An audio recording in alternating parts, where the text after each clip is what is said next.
हाँ, रोज क्लास लूंगा। अभी शाम को 6:15 से पर डे क्लास होगी मेरी। हाँ, आइएगा। पहला क्वेश्चन रखता हूँ आपकी स्क्रीन पर। आज का पहला क्वेश्चन, चरणदास जी का मेला कब लगता है? ए माघ शुक्ल पंचमी, बी भाद्रपद शुक्ल पंचदशमी, सी चैत्र अमावस्या, डी चैत्र शुक्ल सप्तमी। Vishnu ji, very good evening Vishnu ji. बिल्कुल ऑफलाइन टेस्ट हो रहे हैं, आइएगा। मोहित, वेलकम। चरणदास जी का मेला कब लगता है? देखते हैं कौन उत्तर देता है इसका। ए माघ शुक्ल पंचमी, बी भाद्रपद शुक्ल दशमी, सी चैत्र अमावस्या, डी चैत्र शुक्ल सप्तमी। आंसर आ रहा है बी। ज्यादातर लोगों का आंसर बी आ रहा है अभी। देखते हैं साहब क्या सही निकलता है आपका।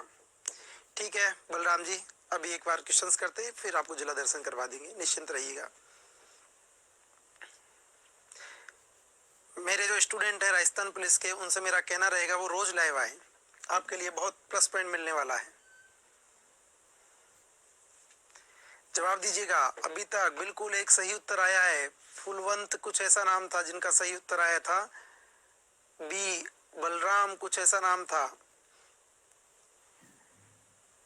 जो मेरे ऑफलाइन स्टूडेंट है वो सारे के सारे लाइव आइएगा, आपके लिए बहुत प्लस पॉइंट मिलने वाला है।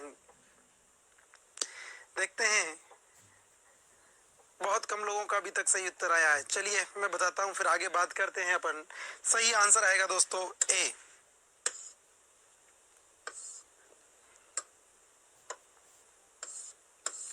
माघ शुक्ल पंचमी। नमस्ते लोकेश। माघ शुक्ल पंचमी, माघ शुक्ल पंचमी को एक त्योहार मनाया जाता है, इसका नाम है बसंत पंचमी।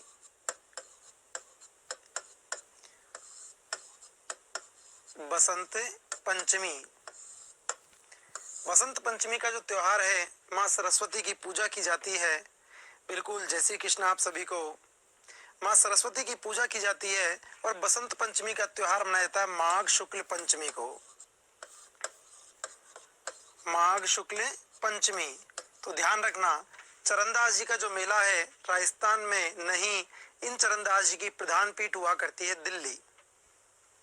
चरणदास जी ने राजस्थान में नहीं, दिल्ली। अभी बताता हूं मैं आपको चरणदास संप्रदाय के बारे में थोड़ा सा बताऊंगा। आसिफ फतेहपुर, बिल्कुल आशीष, वेलकम। चरणदास जी ने संप्रदाय विकसित किया था जिसका नाम था चरणदासी संप्रदाय। आइएगा चरणदास जी के बारे में देखते हैं थोड़ा सा।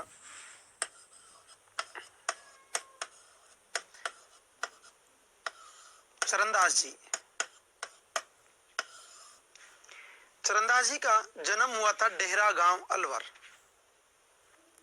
इनके पिता का नाम था मुरलीधर, माँ का नाम था कुंजो देवी। चरणदास जी के बचपन का नाम था रणजीत, गुरु का नाम था सुखदेव। चरणदास जी ने हिंदुस्तान पर नादिर शाह के आक्रमण की भविष्यवाणी की थी। क्वेश्चन पूछ लिया जाता है कई बार, हिंदुस्तान पर नादिर शाह के आक्रमण की भविष्यवाणी किसने की थी? तो आंसर आएगा चरणदास जी। चरणदास जी ने हिंदुस्तान पर नादिर शाह के आक्रमण की भविष्यवाणी की थी। इन चरणदास जी ने नियम चलाए थे 42।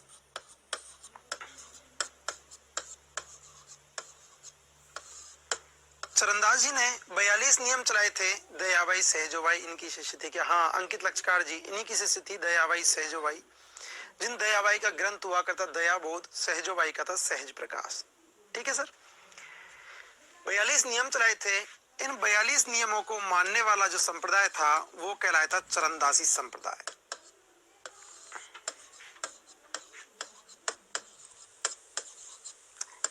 बयालीस नियमों को मानने वाला संप्रदाय चरणदासी संप्रदाय कहलाया था।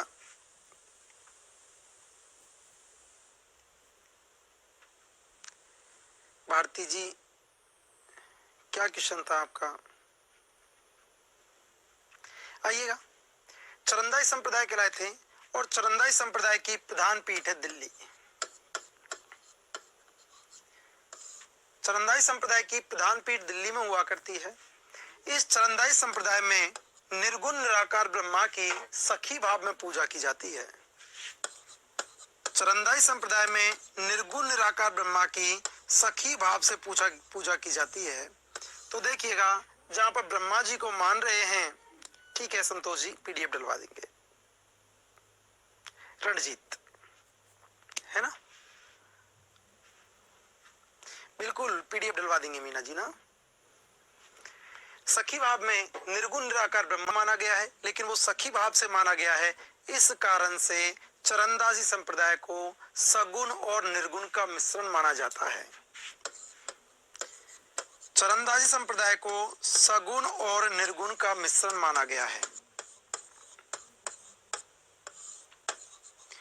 क्वेश्चन पूछ लिया जाए, सगुण और निर्गुण का मिश्रण कौन सा संप्रदाय है, तो आंसर आएगा चरंदासी संप्रदाय।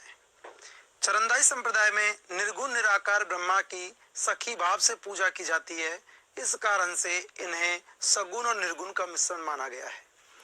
चरंदासी संप्रदाय का सबसे प्रमुख ग्रंथ हुआ करता है, जिसका नाम है श्रीमद् भगवत गीता। श्रीमद् भगवत गीता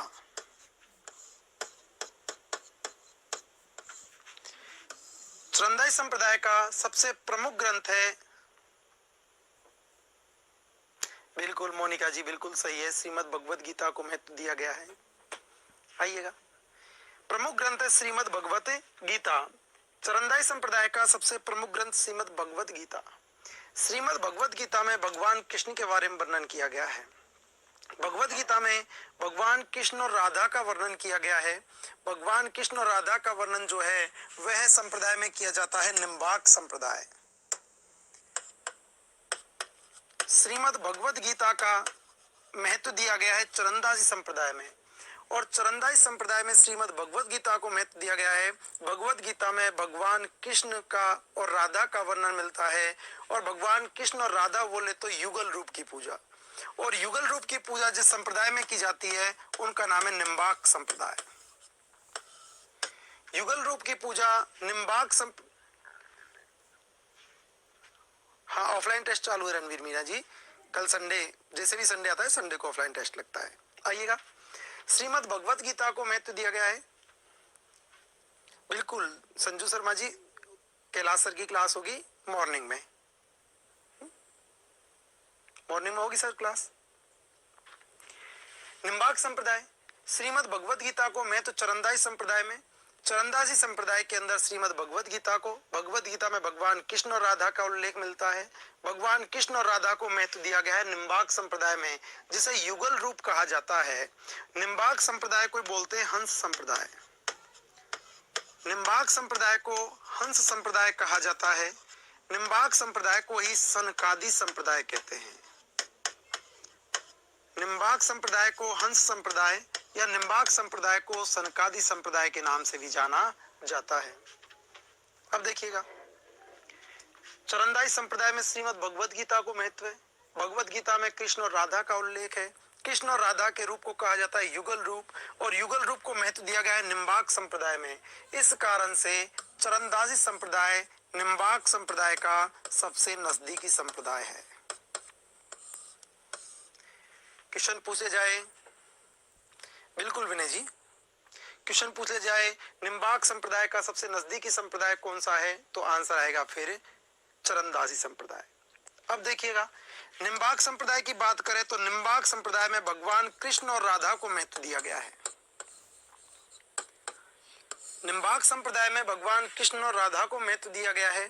भगवान और कृष्ण और राधा की बात करें तो भगवान कृष्ण और राधा को जब महत्व दिया गया है, इसे कहा जाता है युगल रूप। तो यहाँ पर भगवान कृष्ण और राधा के युगल रूप की पूजा की जाती है। अब युगल रूप की पूजा कृष्ण और राधा की, तो इसको एक बार चित्रकला शैली से जोड़ देते हैं अपन। किस प्रकार से भगवान कृष्ण और राधा को महत्व निम्बार्क संप्रदाय में दिया गया है, और भगवान कृष्ण और राधा का सचित्र वर्णन जिस चित्रकला शैली में किया जाता है उसका नाम है किशनगढ़ शैली। कृष्ण और राधा का प्रेम भाव चित्रण जिस शैली में वर्णन मिलता है उसका नाम है किशनगढ़ शैली। तो क्वेश्चन यदि पूछ लिया गया कि किशनगढ़ शैली किस संप्रदाय से प्रभावित रही है, तो आंसर आएगा अपन को निम्बार्क संप्रदाय।